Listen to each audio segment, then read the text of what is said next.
एक ऐसा मिशन जो हमेशा मानवता की सेवा में तत्पर रहा है, जिसने संपूर्ण मानव जाति को सच्चाई व परोपकार का पाठ पढ़ाया, जिसने ऊंच नीच धर्म जाति के भेद को दूर कर सबको परमात्मा की शिक्षा दी। आज दशकों बाद अपने ऊपर हुए अनेकों अत्याचारों के बावजूद भी पूरी दुनिया को शांति, अहिंसा व भाईचारे का संदेश दे रहा है। दोस्तों, इस मिशन का नाम है संत निरंकारी मिशन। संत निरंकारी मिशन कोई प्रचलित धर्म या संप्रदाय नहीं, बल्कि एक आध्यात्मिक विचारधारा है। संत निरंकारी मिशन की स्थापना 25 मई 1929 में पेशावर में हुई थी, जहां सतगुरु बाबा बूटा सिंह जी ने ब्रह्म ज्ञान की दाव देकर जिज्ञासुओं को इस निरंकार परमात्मा से साक्षात्कार कराया। उनके समर्पित शिष्य भाई साहब अवतार सिंह जी ने इस परमार्थ के कार्य में पूर्ण सहयोग दिया। उन्होंने भी काफी बढ़ चढ़कर इसमें हिस्सा लिया। सत्य का प्रकाश विश्व के अधिक से अधिक लोगों तक पहुंचाया जा सके, इसके लिए निरंकार में लीन होने से पूर्व 1943 में बाबा बूटा सिंह जी ने भाई साहब अवतार सिंह जी को मिशन का उत्तराधिकारी घोषित किया। वर्ष 1947 में देश के विभाजन के बाद बाबा अवतार सिंह जी दिल्ली आ गए।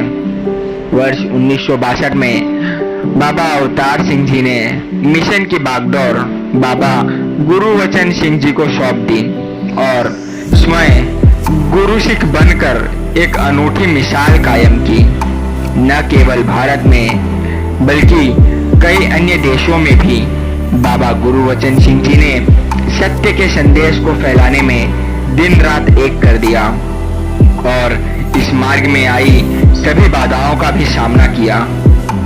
24 अप्रैल 1980 को अंतिम श्वास लेने से पूर्व बाबा गुरुवचन सिंह जी ने बाबा हरदेव सिंह जी को इस मिशन की बागडोर सौंपी। बाबा हरदेव सिंह जी ने ईश्वरानुभूति द्वारा आत्मानुभूति, मानव जीवन के परम लक्ष्य के प्रति संपूर्ण मानव जाति को जागृत करने के लिए 36 वर्षों तक कई कार्य किए। इस उद्देश्य से उन्होंने संपूर्ण भारत सहित अनेकों देशों में समाज कल्याण की यात्राएं भी की। 13 मई 2016 को कनाडा में उन्होंने अपना नश्वर शरीर त्याग दिया। तत्पश्चात सद्गुरु माता सविंदर हरिदेव जी ने संत निरंकारी मिशन की बागडोर अपने हाथों में ले ली। वे पूर्व से ही बाबा हरदेव सिंह जी की जीवन संगिनी के रूप में 36 वर्षों से मानव जाति की सेवा कर रही थी। अपने निरंतर बिगड़ते स्वास्थ्य के बावजूद भी उन्होंने एक रोशन मिसाल के बाती सद्गुरु माता सविंदर हरदेव जी ने 2 वर्षों से अधिक समय तक दुनिया में इस मिशन के संदेश को पहुंचाई और कई समाज कल्याण के कार्य भी किए।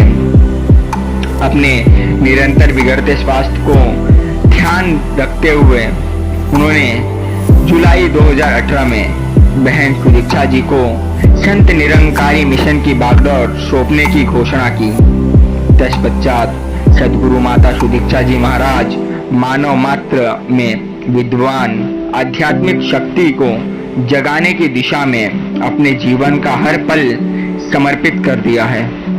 सद्गुरु माता सुदीक्षा जी महाराज ने निरंकारी यूथ फोरम का एक नया रूप दिया, जिसमें युवाओं पर एक विशेष ध्यान रखा जा सके, ताकि युवाओं के जोश का बुढ़ापों के होश के साथ एक भरपूर उपयोग किया जा सके। कोरोना महामारी के समय भी मानव जाति को मजबूती प्रदान करने के लिए सद्गुरु माता सुदीक्षा जी ने व्यवहारिक और आध्यात्मिकता को अपनाकर जीवन जीने का सही ढंग सिखाया। आज विश्व में लगभग 27 देशों में इस मिशन की 3000 शाखाएं व करोड़ों से भी अधिक अनुयायी हैं। निरंकारी एक सादा व सादगी भरा जीवन जीते हैं। ये दिखावे व झूठी शान और शौकत से दूर रहे हैं। ये सच्चाई व गुरु के आदेशों का पालन करते हैं।